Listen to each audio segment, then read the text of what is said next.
Yeah, so maybe it is.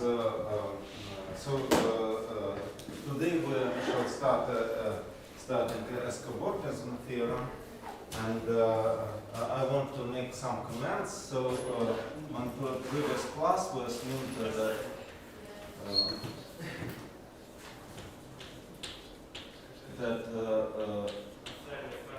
W was simply connected. So W was simply connected.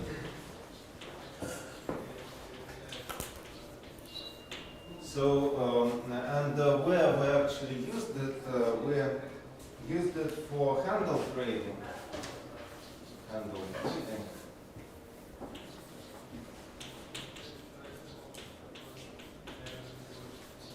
And we used it as follows. So actually, that was my fault that I didn't express this very rigorously. That so suppose you have one handle, that you want to cancel.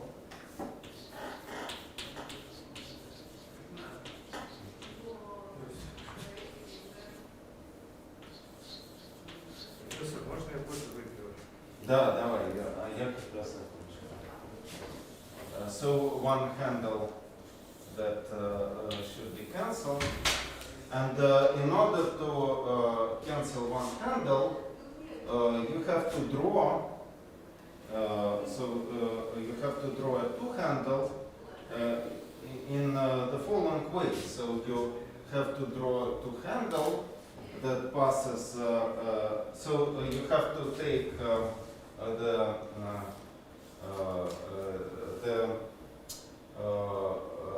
so in order to so the next handle, so two handle is glued by the so in order to specify the gluing of two handle, you have to specify the corresponding path that is going along one handle along the course here. So it should go to on the surface of just on the boundary of one handle and parallel to the core disk. And also you choose, I mean, since you do not have control on the corresponding cobordism, the corresponding part of the variety, you are choosing the corresponding path that connects these 2 points. And then you have to glue this two handle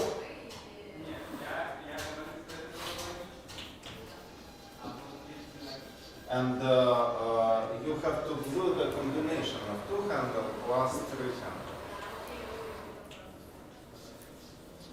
But in order to glue the combination of two handle and three handle, you have to glue the disk to the boundary. So you are gluing the combination of two handle and three handle via parallelepiped.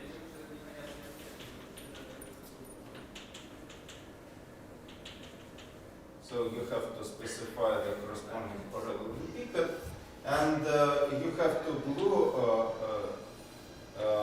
this parallelepiped just via the 3 bottoms of this parallelepiped. So to specify how you glue this parallelepiped, you should specify a disk. Okay, so you should specify a disk.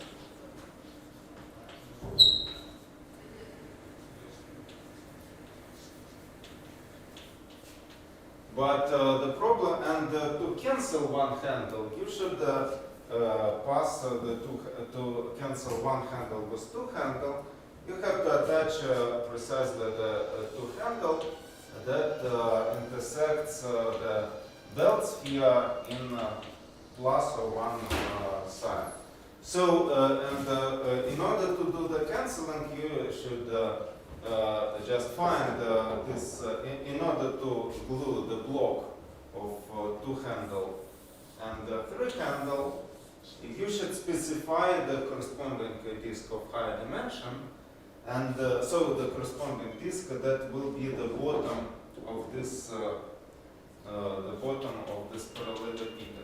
But this disk should be attached to the disk that. So notice that you have this part, and this which is this boundary part, and this disk that is going to be glued. So this is notice that this plays roles of two handle, the upper part. Yeah, so if you write down the handles like this. So here I'm specifying the four disks. So I'm drawing the four disk on the handle and the four disk of the. So this is two handle and this is three handle. So I'm specifying the four disk here. So in order to specify the gluing of the handle, so you should this two handle should in order to in order to attach one handle, you should also you want to cancel it with one handle. So you want to specify this bottom of the two handles to be cancelled with one handle. And in order to specify this bottom, it should be attached to this position, to this one. And in order to attach the next level, it should be, I mean, since you want to attach disk, you want to have the, you want to fill this disk. And when you, in order to fill this disk, you need the assumption that this, so you need the assumption of simple connectivity because you want, you do not have the control on this path, and then this path which is chosen arbitrarily. So you assume that your variety that you obtain by gluing the handles, it is simply connected. Yes, so you want to assume that W is simply connected. That gives you the property that the spare that you obtain after after cutting at some level. So just after you attach the one handles.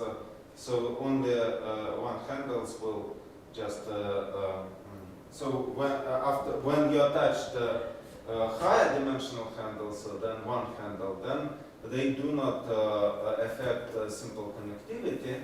So the only part where a simple the thing that is simply connected can be spoiled. So it doesn't happen already on the level of attaching one handle.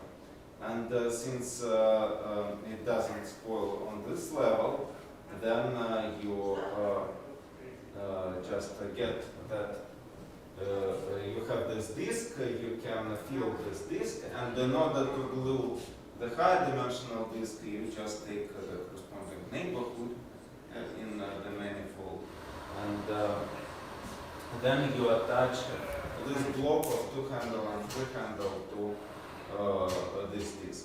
And when you have a block of two handle and three handle and it is attached to one handle with along this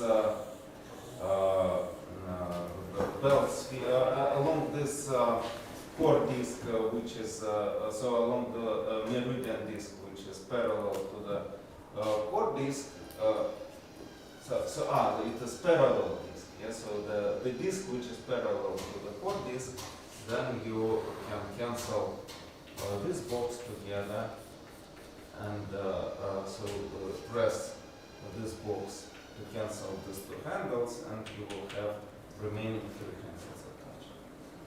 the problem is when if the bright is not simply connected, is to make a control on this intersection number, on this path that the idea is to make a control on the path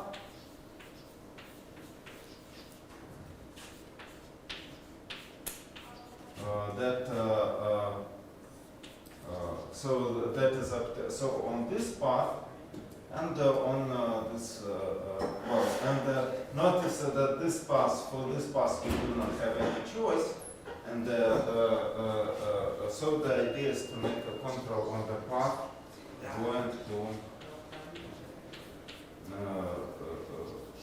one handle.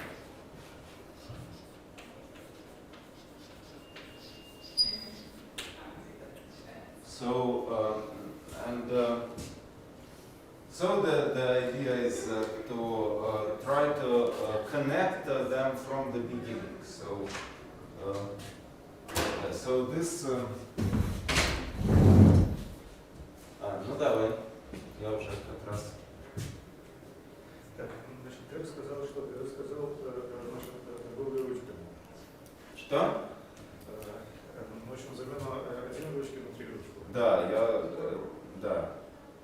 Я напомнил замену один ручки на три ручки, чтобы ты начал говорить о том, как соединять ручки путями.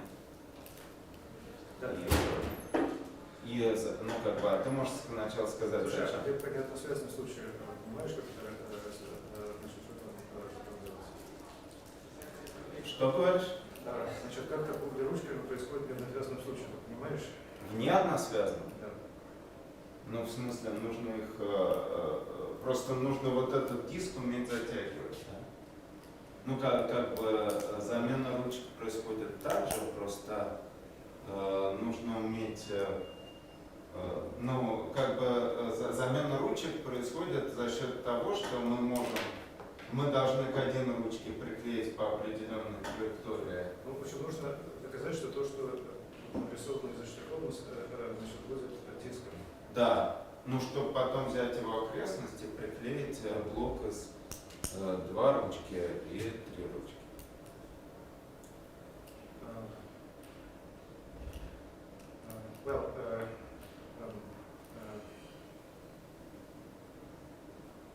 Ну, как бы, поэтому идея в том, чтобы оснастить, so the idea is to make a frame, to make the intersection index framed, yeah, so that you get an additional data, which is related with the paths that come along your variety. Okay. Okay. Well, let's talk about the non-simply connected case, and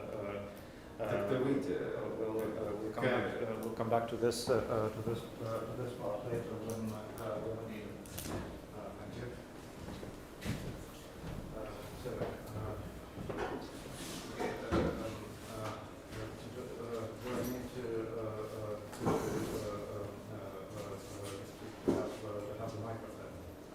Так я же без микрофона сказал.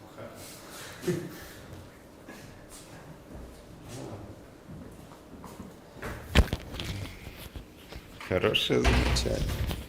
Okay, so today we will talk a little bit about the non-simply connected case. Hold on, how does it work?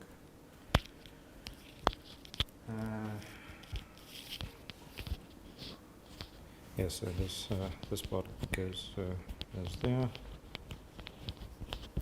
or it doesn't. No.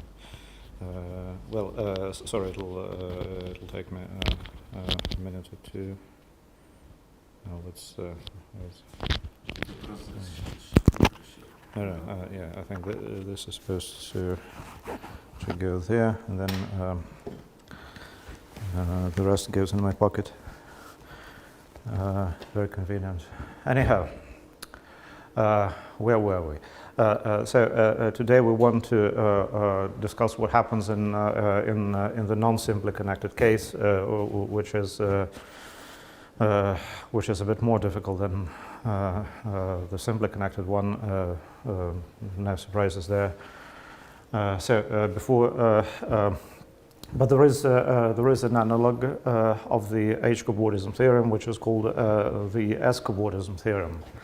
Now, S stands for simple homotopy.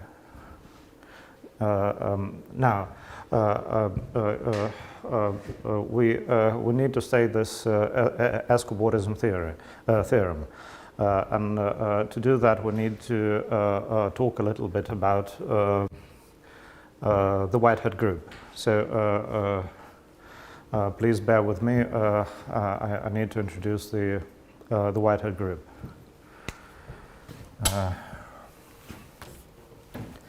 Well, this one is bad. This is good. This is a good piece of chalk. No, it's also bad. Anyhow.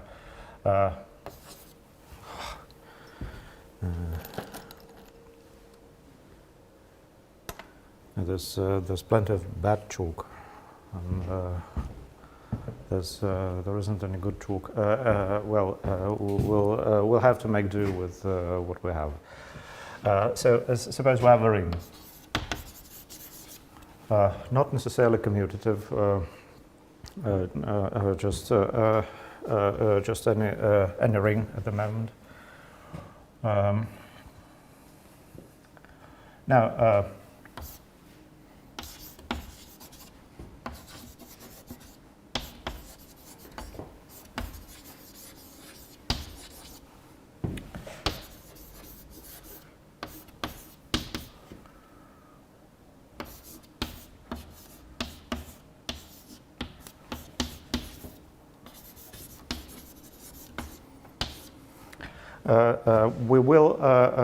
The rings that we will mostly be interested in will be the group rings of groups which aren't necessarily commutative.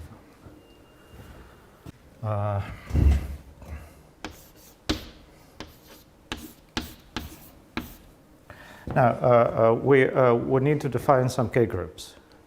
Let's start with K naught. K naught is K naught of R is simply K naught of the category of finitely generated projective R modules.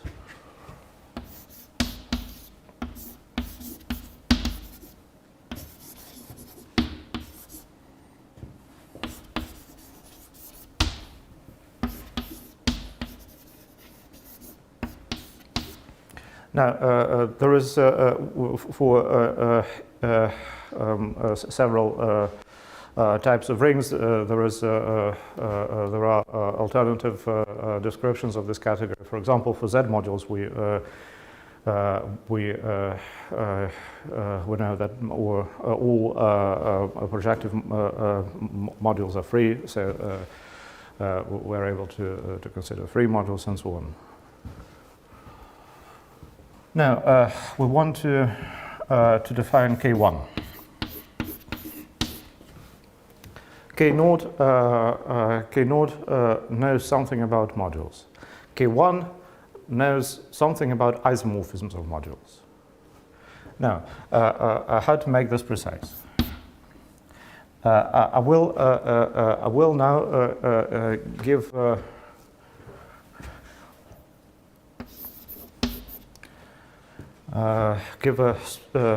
straightforward definition, but then I'll explain the relationship with projective R modules. I take GL of R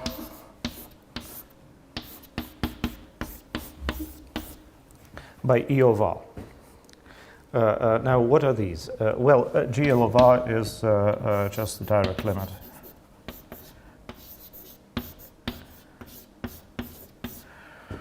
of GLN of R as n goes to infinity. Now this part is probably clear. Now what is E of R? This is the Steinberg group.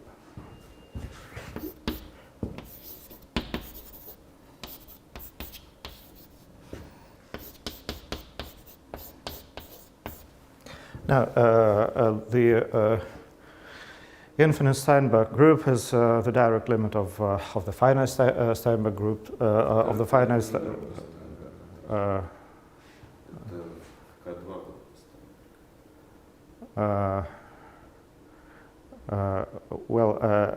Let's check this in during the break. I think Milner calls this the Steinberg group, but let's check to be sure.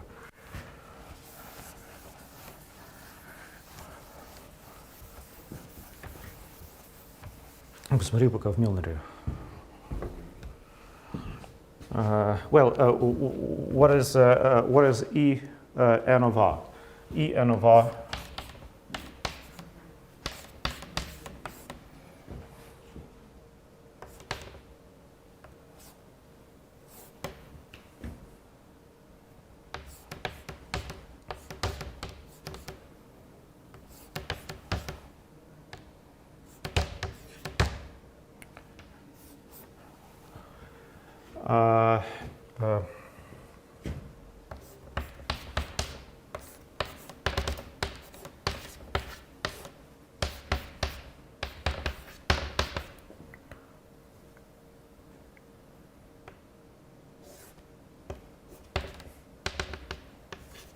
sorry.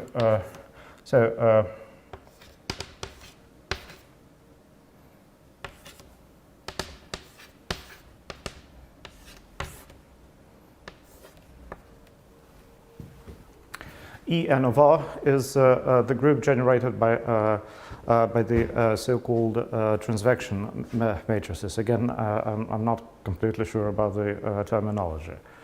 So what is a transfection matrix? We take the identity matrix plus R times the matrix which has only one non-trivial entry of the diagonal, and this entry can be an arbitrary element of R.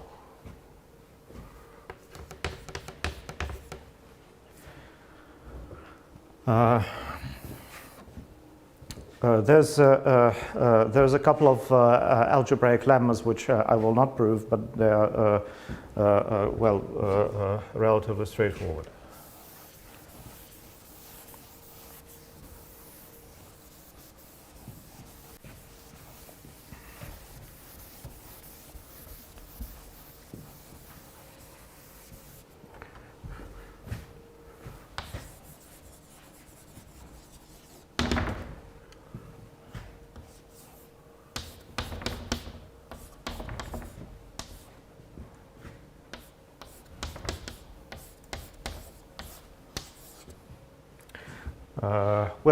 Lemma number.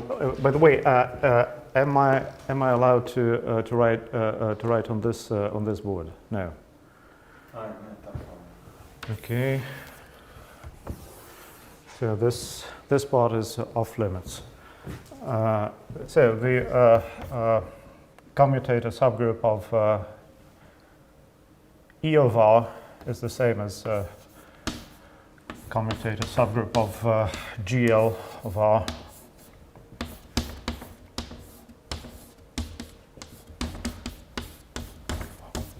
And the result coincides with E of R.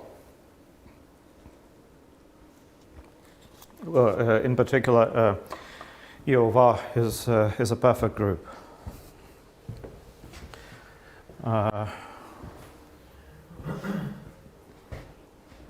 Okay, now this definition makes sense. It looks completely arbitrary, to be honest, but at least it makes sense. And since Since we know that this is the commutator subgroup, we conclude that the commutator subgroup of this, we conclude that K1 is abelian, which is not clear from this definition.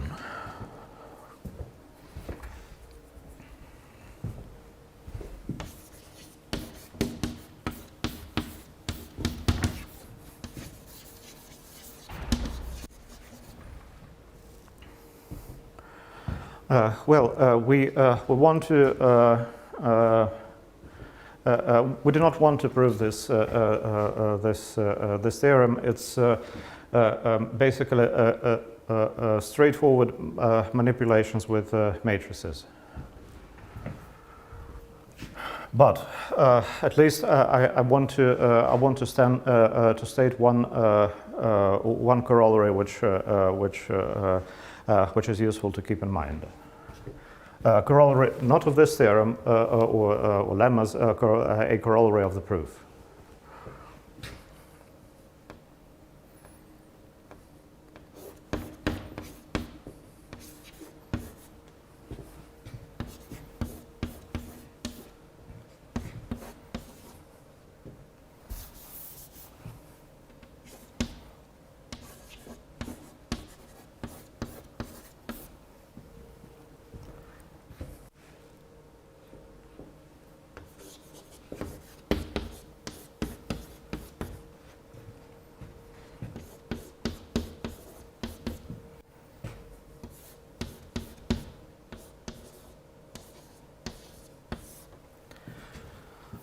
When we stabilize and take the quotient by E of R, the product of any two matrices is the same as the diagonal product.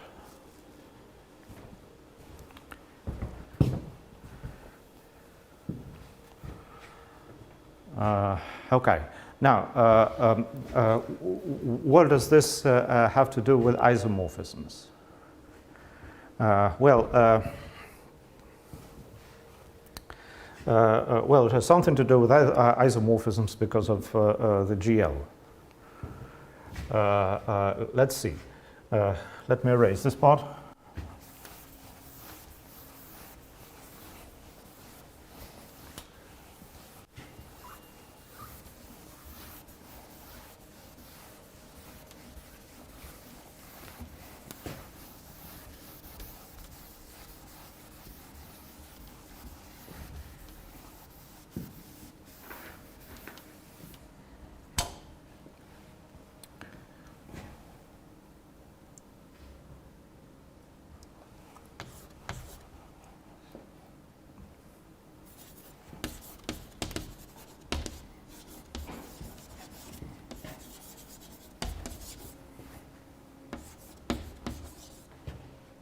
No, a finite generate a projective module.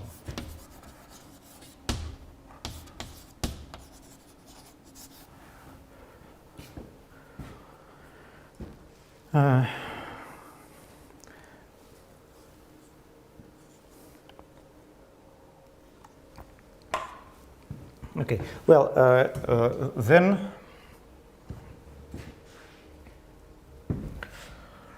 my claim is that there is a free module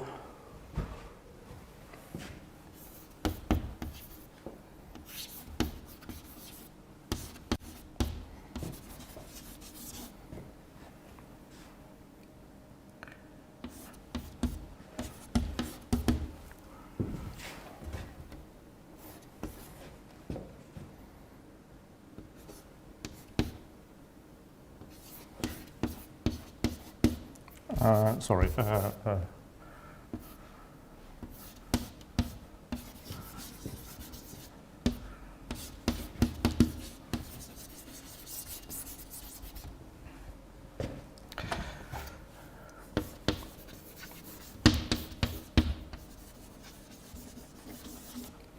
Then we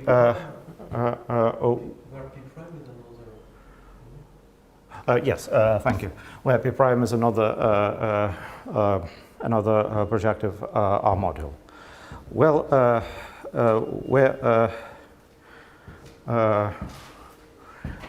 where does this come from? Does everyone understand how to prove this?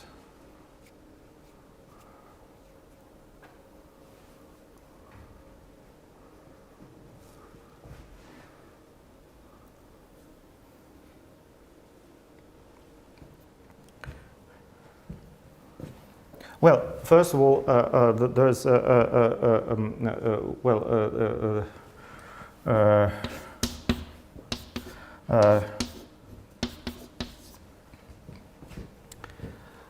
there is a surge action from F to P, where F is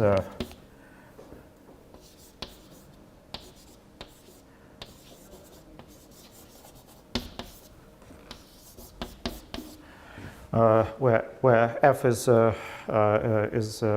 free module formally generated by the generators of P.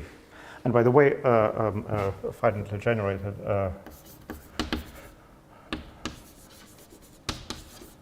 this free module F is finitely generated as well. There is an exact sequence like this, and now we use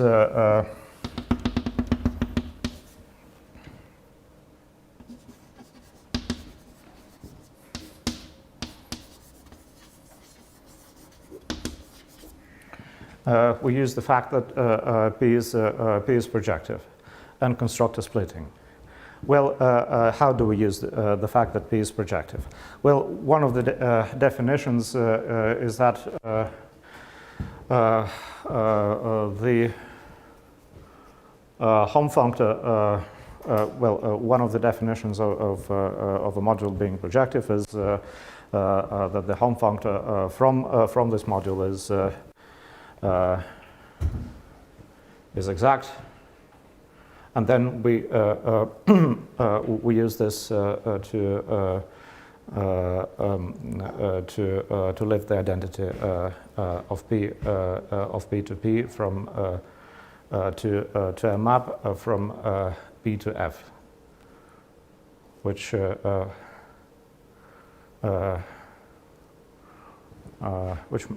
okay, I'll erase this part.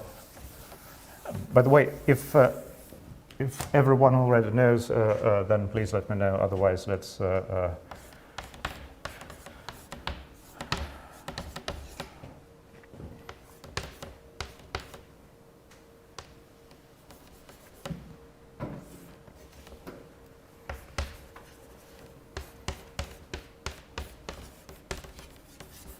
Let's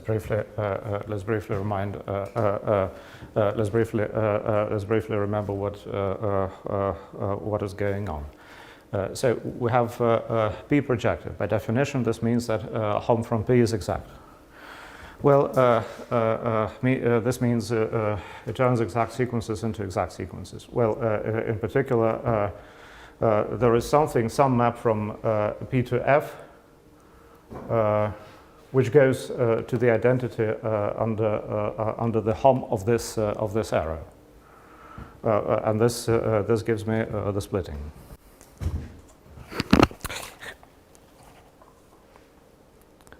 Okay. Well, let's see. I'll just. Well, there aren't any napkins. I'll just wash my hands and I'll be back.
Okay.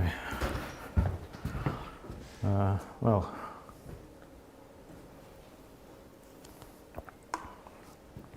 Anyhow, where were we? Yes. So if P is projective, we have a splitting which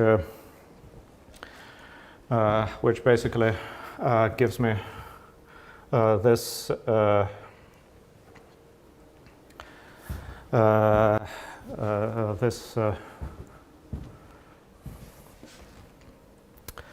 decomposition and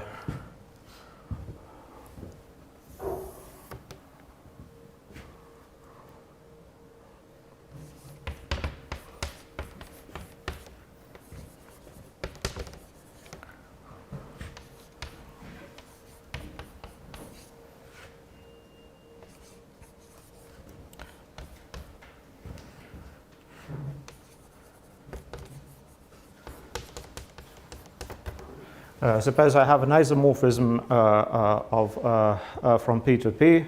By taking the direct sum with the identity of P prime, I get an isomorphism of F. And so for every element of for every automorphism of P, I get an element of GL something of R. As soon as I have a basis in F. My claim is that I can choose any basis.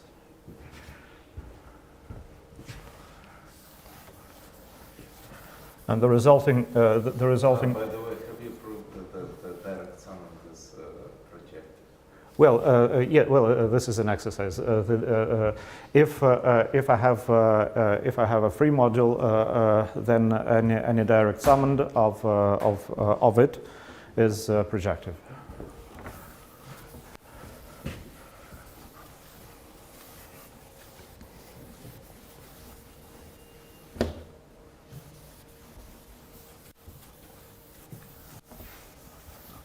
So the class of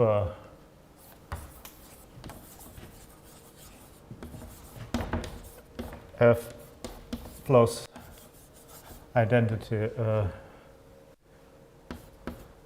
P prime in GL of R does not depend on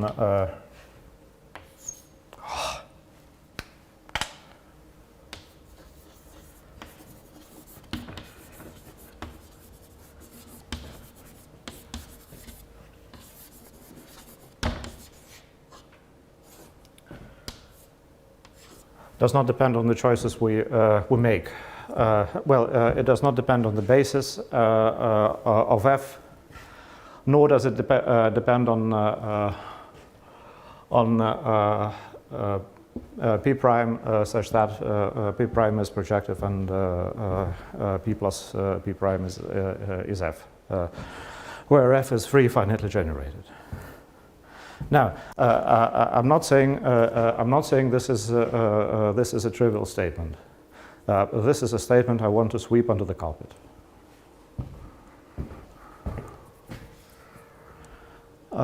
Okay. Now we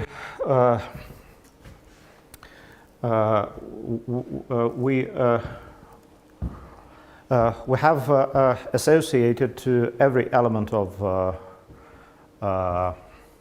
to every automorphism of every finitely generated free module some element of K1 of R.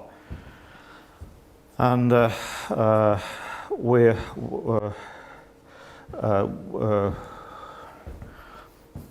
it looks like this element will always be the identity element, but as we'll shortly see, this is the case for some rings.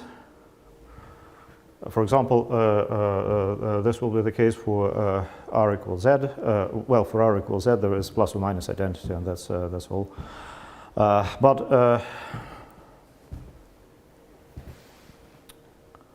For some other rings, the result may well be non-trivial. Now, we will shortly talk about the Whitehead group. But before we do that, let's say a few words about the higher K groups. So we have defined K0, and we have defined K1. Is there a K2, or a K3, or a K4? The answer is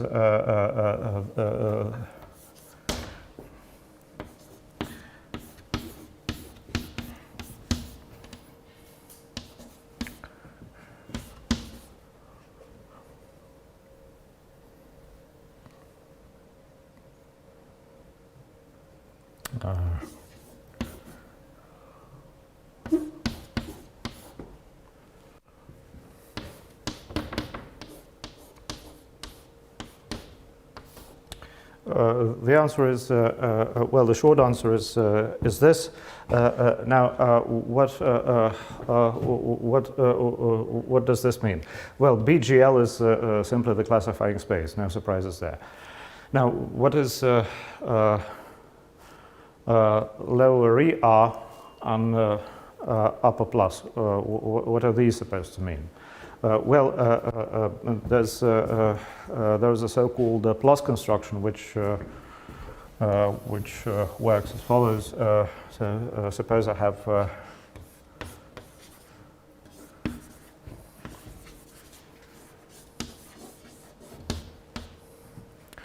suppose I have a CW complex, and suppose I have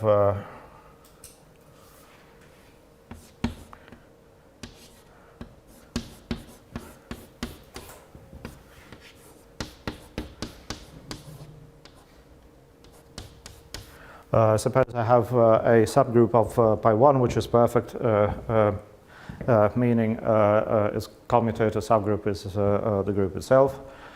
Then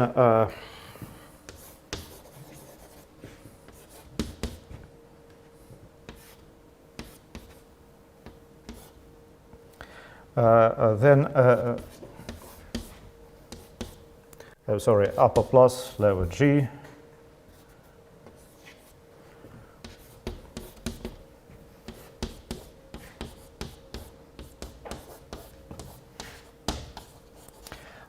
Then there is a unique up to homotopy space X plus G, and a map from X to the space such that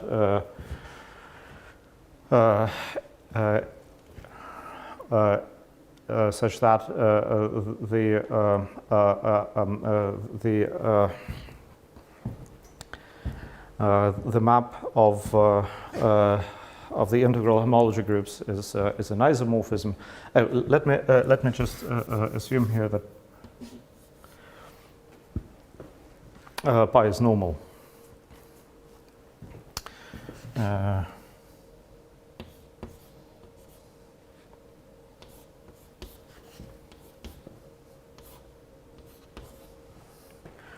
And the map of the fundamental groups is taking the quotient with respect to pi. What does this mean? Well, this means the fundamental group of x plus g is simply the quotient of pi 1 by pi. And the map is taking the quotient by this normal subgroup. Now,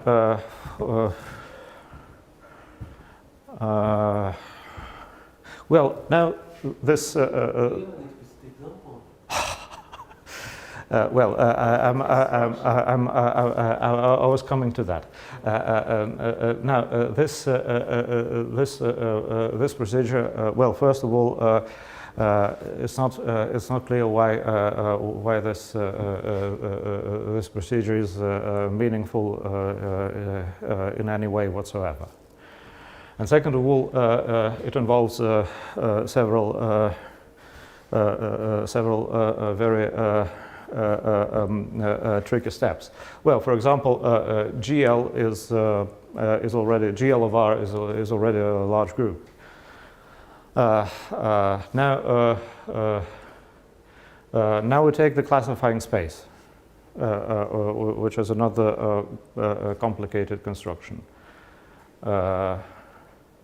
Now we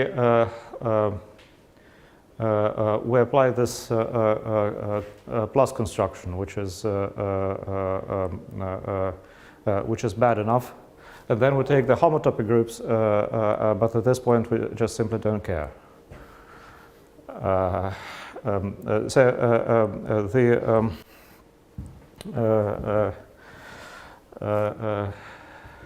There is one sanity check. If one assumes this statement, then by one of this thing is the same group that we started with. But then the question is there an explicit example? The answer is the answer is no. Even for R equals Z, I suppose K2, K3, maybe K4 are known or partially known, and that's it. And well, for more complicated rings,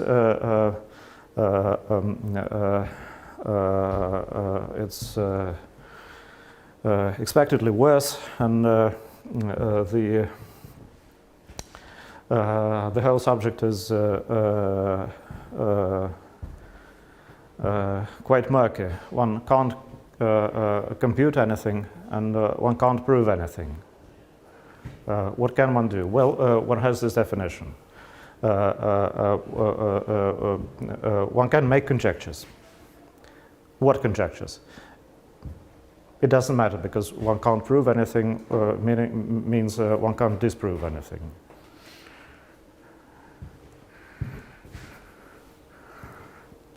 And that's what people do all the time. Anyhow, lots of conjectures, and well, of course I'm exaggerating. These K groups are related to several other more tractable and quite interesting invariants, such as the motivic cohomology groups. And and they are also related to the K theory of affine schemes.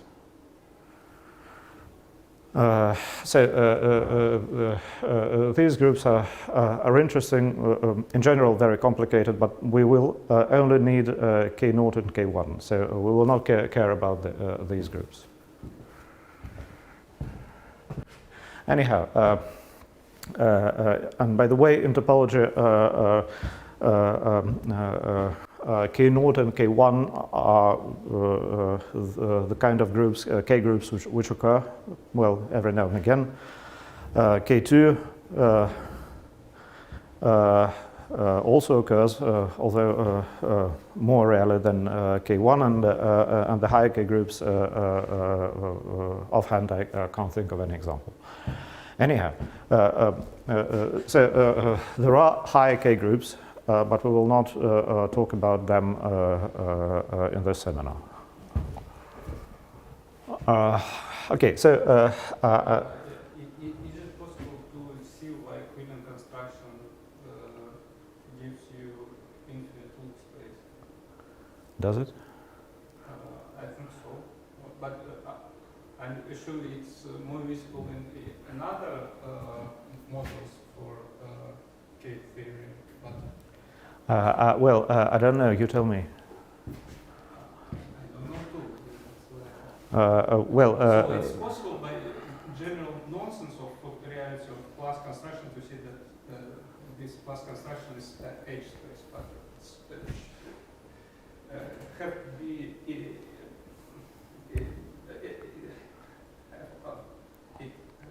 have to allow infinite developments. offhand, I can't think of a reason why. But on the other hand, I haven't thought about it, so maybe there's a simple reason which I'm missing.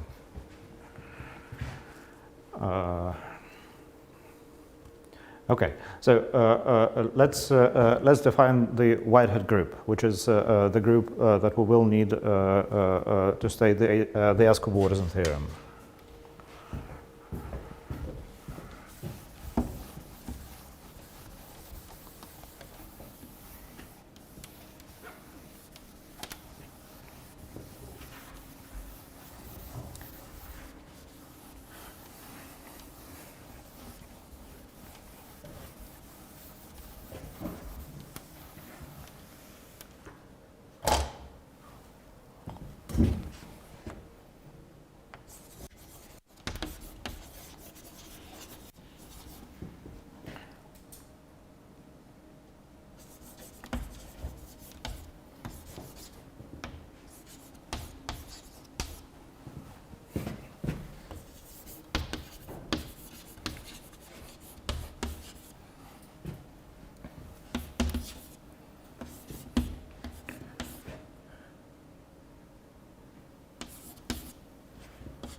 Okay.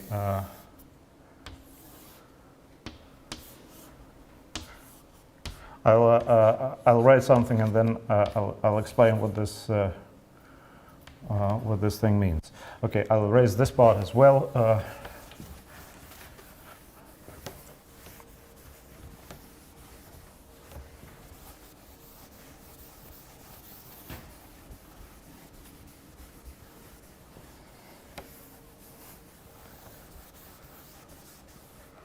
Okay, so plus minus G, G is in G. Well, this part is clear. What is plus minus G? Well, first of all, what do the brackets mean? Well, the brackets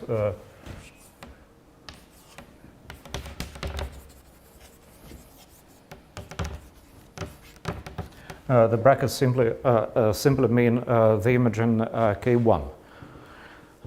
Well, what is G? Well, G is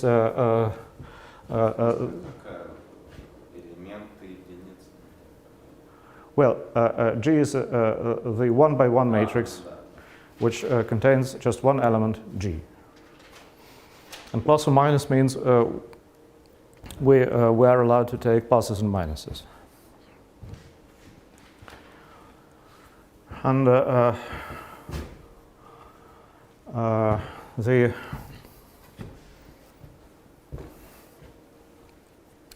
result is some group of Z of G and of K1 of Z of G, and this is the Whitehead group.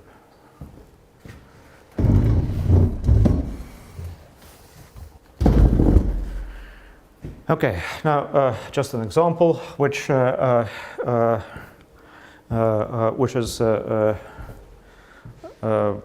basically possible to check by hand.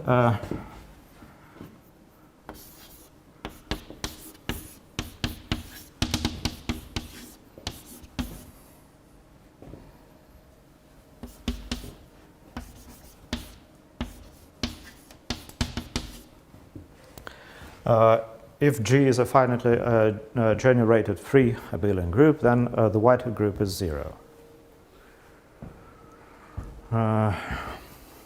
Now, what do we need this Whitehead group for? We needed to define the Whitehead torsion. What is the Whitehead torsion? Let's define the Whitehead torsion of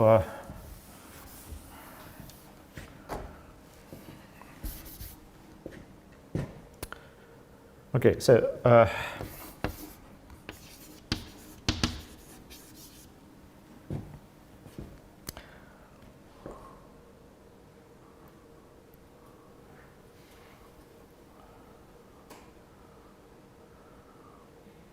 okay.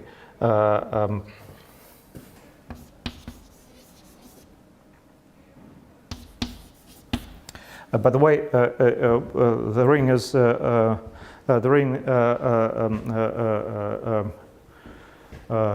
which I talked about in the beginning needs to be assumed associative and with a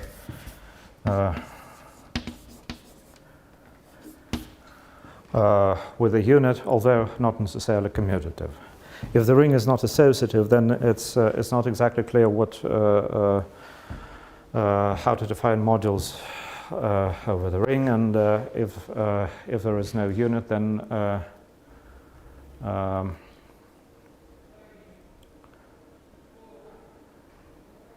well, there could be other problems. Anyhow, associative with the unit. Now, I want to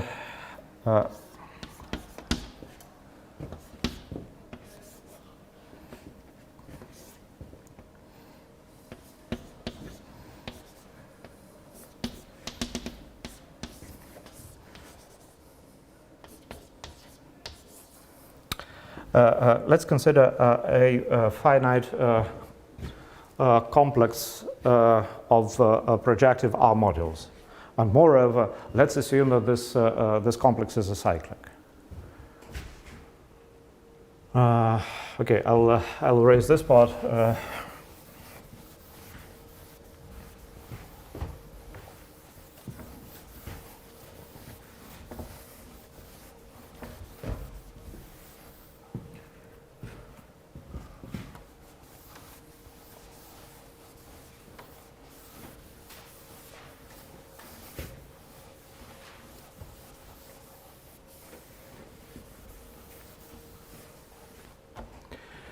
So let's assume that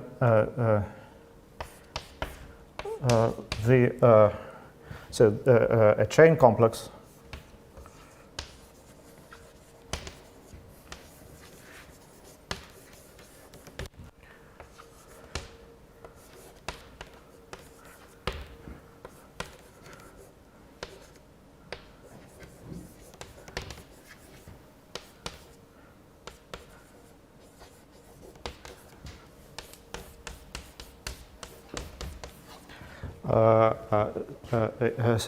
okay, I'll start again. Let's take a finite, a cyclic chain complex of finitely generated projective R modules. Now, I want to associate to this complex an element of WH of R. Hold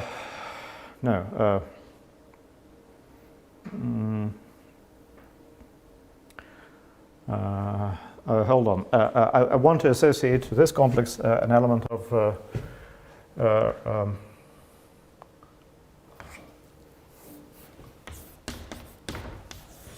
first of all, I take an element of K1.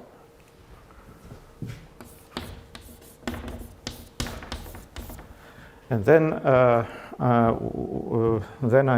will, in this particular case, I will just pass to the quotient and arrive in the Whitehead group. Now, well, the answer is as follows.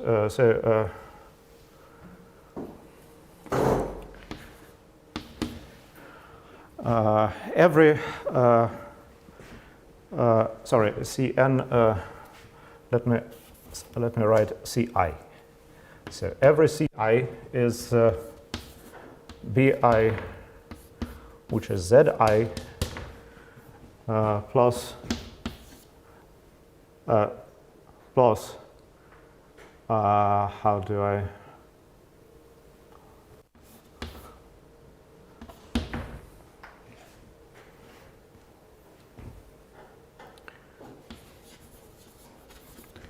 So every module Ci is the sum of Bi plus Pi, where Bi is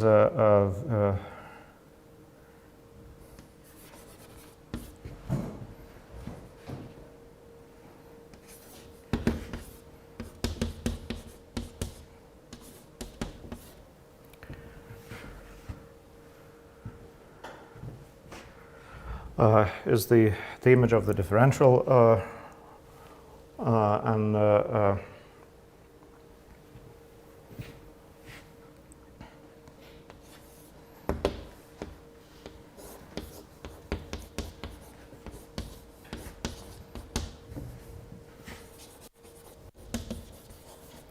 and the differential is an isomorphism from pi plus 1 to bi. What our assumption on C? Finitely generated projective. I mean, on and complex is just aside. Yes. Okay. And why you have such complement? Well, let's see. So I'll erase this part.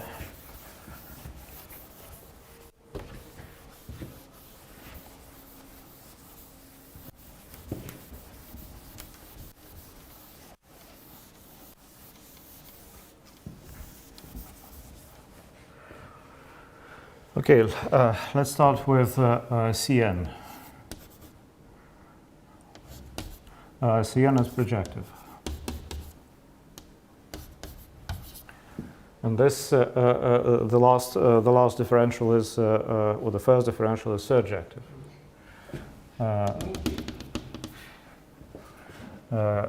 So I have a direct sum decomposition of this one, and then both summands are projective, and then I basically continue.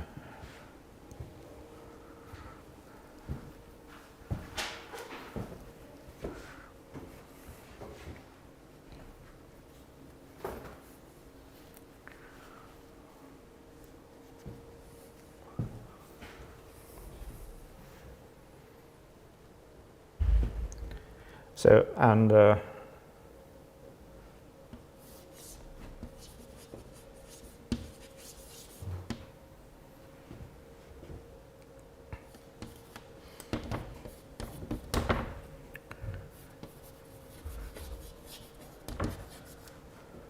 all modules are projective.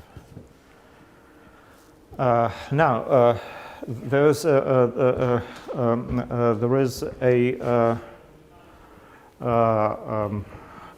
so the delta the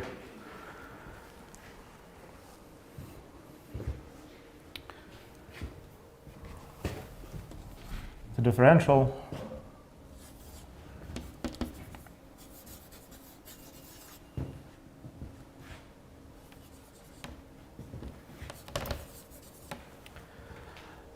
induces an isomorphism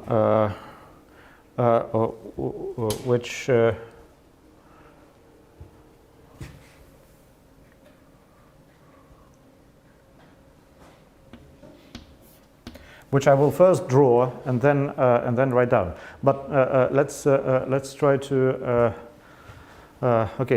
So we will need to have a break shortly. So I will first explain the isomorphism, and then we'll have a break.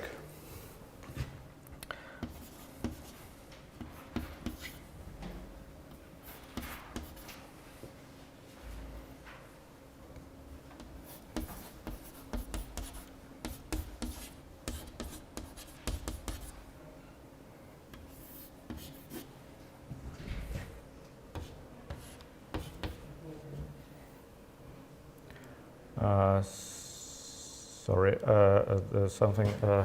No, this one. Sorry, it goes like this.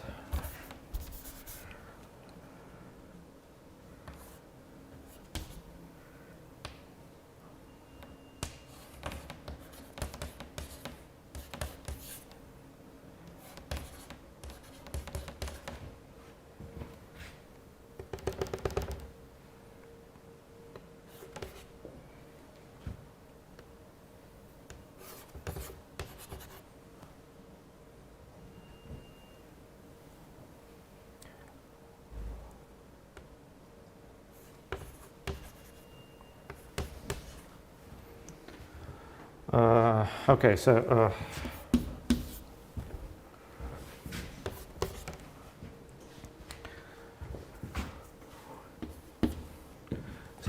all diagonal arrows in this picture are isomorphisms. And there is Bm and Pn which aren't involved in any of those, but these groups are zero.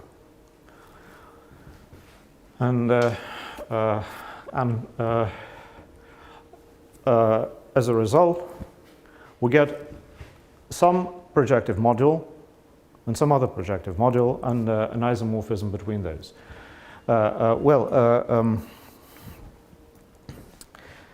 Okay, let's have a break and then we'll continue.